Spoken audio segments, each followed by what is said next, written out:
অনেকদিন আগে হৃদয়পুর গ্রামে মুন্নি নামে এক দুধওয়ালি থাকত। মুন্নির দিন শুরু হতো রাত থাকতে থাকতে। ঘুম থেকে উঠে তার প্রথম কাজ গোয়াল ঘর পরিষ্কার করে সুরভিকে খেতে দেওয়া। মুন্নি সুরভিকে খুব ভালোবাসত। সুরভি ছিল ওর মেয়ে। সুরভিরও একটা বকনা বাছুর আছে। মুন্নি তার নাম রেখেছে ধবলি।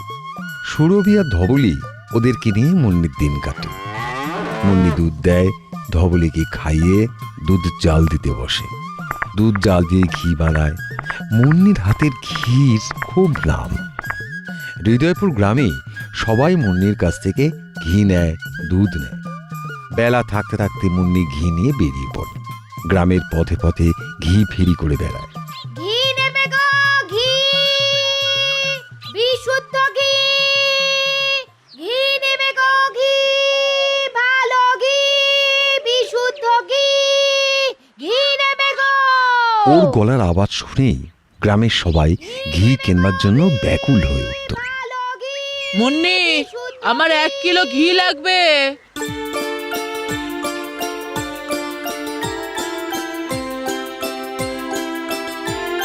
এই নাও গো মাসি, নাও। মুন্নির থেকে ঘি নিয়ে দাম দেয়। মুন্নি চলে যায় অন্যজনের কাছে। এমনি করে দিন কাটে মুন্নির। মুন্নির এবার বারন্ত দেখে মুন্নির প্রতিবেশী কালু আর তার বউ মানদার খুব হিংসে হয়। ওরা স্বামী স্ত্রী মিলে পরিকল্পনা করে যে মুন্নির মতো তারাও ঘির ব্যবসা করবে। একদিন কালু তার বউকে বলে, দেখো গিন্নি, আমাদেরও গাই গরু আছে, আমরাও ঘিরে ব্যবসা শুরু করে দিতে পারি। কিন্তু ওই মুন্নির যা নাম ডাক, সেইখানে আমাদের বিক্রি হবে কি করে? সব হবে, শুধু একটু বুদ্ধি খাটাতে হবে। হ্যাঁ, আমরা ওই মুন্নির থেকে কম দামে ঘি দেব। তাতে অর্ধেক থাকবে বনস্পতি তেল আর অর্ধেক ঘি। আর অল্প ছড়িয়ে দেব ওই ঘিয়ের গন্ধওয়ালা পাউডার। এই বলে তারা ঘির ব্যবসা শুরু করে। প্রথমে কালু যায় মোড়ল গিন্নির কাছে।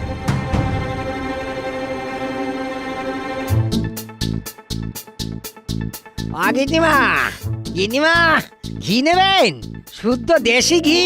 না গো কালু ভাই, আমি তো মুন্নির থেকে ঘি নিই, ওর ঘিটা খুব ভালো গো। এই দেখুন গিন্নিমা, আমি কি আপনাকে খারাপ ঘি দেবো? একবার একবার একবার ঘিয়ের গন্ধটা শুকুন, শুকুন, শুকুন। এই বলে কালু ঘিয়ের পাত্র ঢাকনা খোলে। ঘিয়ের পাউডার মেশানো গন্ধ মোড়ল গিন্নিকে মাতিয়ে দেয়। বাহ, গন্ধ তো বেশ ভালো।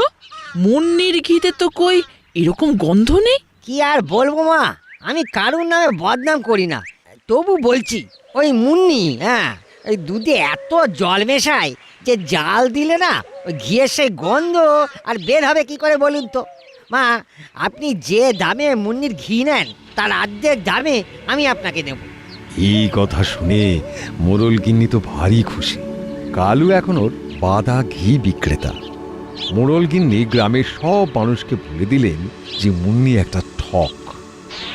মুন্নি আর কি করে, অল্প ঘি তৈরি করে দূর গ্রামে ফেরি করে।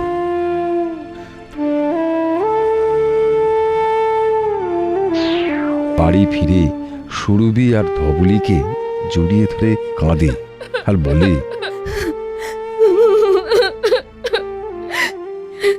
সুরভি, সুরভি, বলতো আমার কি দোষ? লোকে সবাই আমায় কেন ভুল বুঝলো সুরভি? মুন্নি হাউ হাউ করে কাঁদতে থাকে আর অবলা সুরভি ছল ছল চোখে তাকিয়ে থাকে মুন্নির দিকে। একদিন মুন্নি দূর গ্রামে ঘি বেচতে যাচ্ছে। পথে এক গ্রামবাসী তাকে ডেকে বেশ কড়াভাবে বলে, মুন্নি, মুন্নি, তোমাকে তো সৎ ভাবতাম, তুমি এতদিন আমাদের ঠকালে। কালুর ঘিয়ের গন্ধ এই তোমার থেকে অনেক ভালো, অনেক ভালো, আর দামও তোমার অর্ধেক। ছি ছি ছি ছি ছি মুন্নি, ছি। মুন্নি মুখ বুঝে সব কথা শুনল। সে একা একা বসে কাঁদল। আজ সুরভির চোখেও জল, সুরভিও কাঁদছে। কালুর খুশি আর ধরে না। তার বিক্রি বেড়েছে। সে আরো লাভের আশায় ঘিতে আরো বেশি বনস্পতি তেল মিশিয়ে গ্রামের পথে পথে বিক্রি করতে করতে সে পৌঁছলো সত্য হালুইকরের বাড়ির কাছে। ওকে দেখে সত্য ডাকে,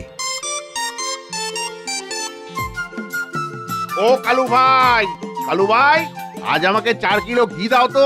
এই কেন গো সত্য, আজ এত বেশি ঘি নিচ্ছ? কোনো অনুষ্ঠান আছে নাকি গো? ওমা, জানো না আজ তো জমিদার বাবুর নাতির মুখে বাঁধবো, আমাকে দেশি ঘিয়ের মিষ্টি বানাতে হবে। কালু তার 4 কিলো ঘি ওজন করে সত্য হালুইকরকে দেয়।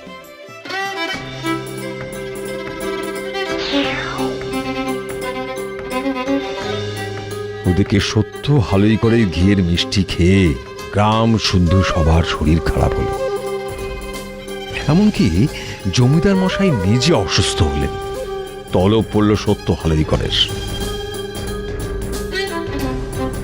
সত্য হালুইকর এলে জমিদার মশাই জিজ্ঞাসা করলেন বেশ কড়া ভাবে, কি হে সত্য, তোমার তৈরি মিষ্টি খেয়ে গ্রামের সব মানুষ অসুস্থ হলো কি করে শুনি? তুমি তো জানো ভেজাল দেওয়া কত বড় পাপ। কি শোনো, আমি তোমাকে কঠোর শাস্তি দেব। সত্য তো ভয়ে সারা।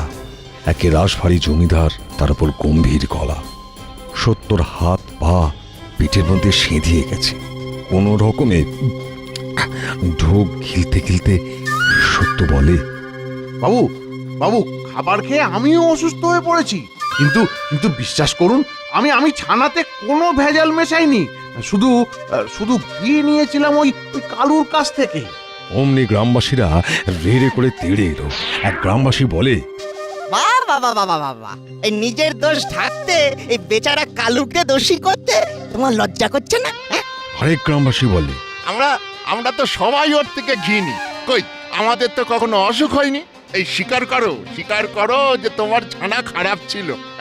সত্য মনে মনে ঠিক করলো কালুকে সে ধরবেই। তাই সে মোড়ল মশাইয়ের কাছে গিয়ে বলে,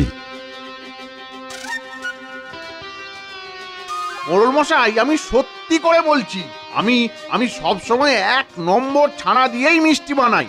আমার মনে হয় ঘিতেই সমস্যাটা ছিল। আপনি যদি আমার সাথে একটিবার আসেন, তাহলে কে সত্যি বলছে আর কে মিথ্যে বলছে তার প্রমাণ হয়ে যাবে। ঠিক আছে, ঠিক আছে। মোড়ল রাজি হয় সত্যর সাথে কালুর বাড়ি যাওয়ার জন্য।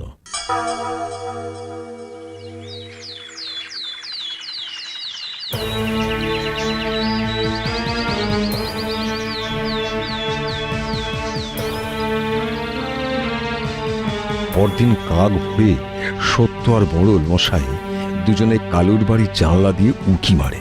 কালু আর মানদা যখন ঘিতে বনস্পতি মেশাতে ব্যস্ত, মোড়ল আর সত্য ঘরে ঢুকে পড়ে। মোড়ল বলে, ছি ছি কালু, ছি, তুমি এত নীচ যে খাবারে ভেজাল মেশাচ্ছ। তোমার ভেজাল ঘি খেয়ে গ্রামের সব মানুষ অসুস্থ হয়েছিল, আর সব দোষ আমার ওপরে চাপিয়ে তুমি সাধু সাজলে। কাল চলো কাল কাছারি বাড়ি, তোমার বিচার হবে কাল। পরদিন জমিদার বাড়িতে হাজির কালু। সত্য আর মোড়ল মশাই যা দেখেছে সব বলে। শুনে জমিদার বলেন, খাবারের জিনিসে যারা ভেজাল মেশায় তারা এক ধরনের খুনি, বুঝেছ? তোমাদের আমি রাজার কারাগারে বন্দি করব। বাকি যে কটা দিন বাঁচবে ওখানে বসে ভাবো, বেশি লোভে পাপ আর পাপে মৃত্যু। তারপর রাজার পেয়াদা এসে কালু আর মানদাকে ধরে নিয়ে গেল। আর গ্রামবাসী বুঝতে পারল যে তারা মুন্নির প্রতি খুব অন্যায় করেছে। তারা দল বেঁধে মুন্নির কাছে যায়। মোড়লগিনি বলে, মুন্নি, আমরা সবাই মিলে তোমার কাছে ক্ষমা চাইতে এসেছি, তুমি আমাদের ক্ষমা করো।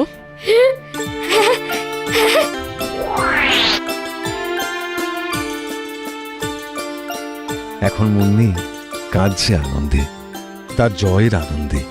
মুন্নি জানতো মিথ্যে কখনো চাপা থাকে না, তাই সবাই চলে গেলে সুরভি আর ধবলিকে সে জড়িয়ে ধরে। সুরভিরও চোখে জল, সুরভিও কাঁদছে, তবে কান্না নয়, আনন্দের।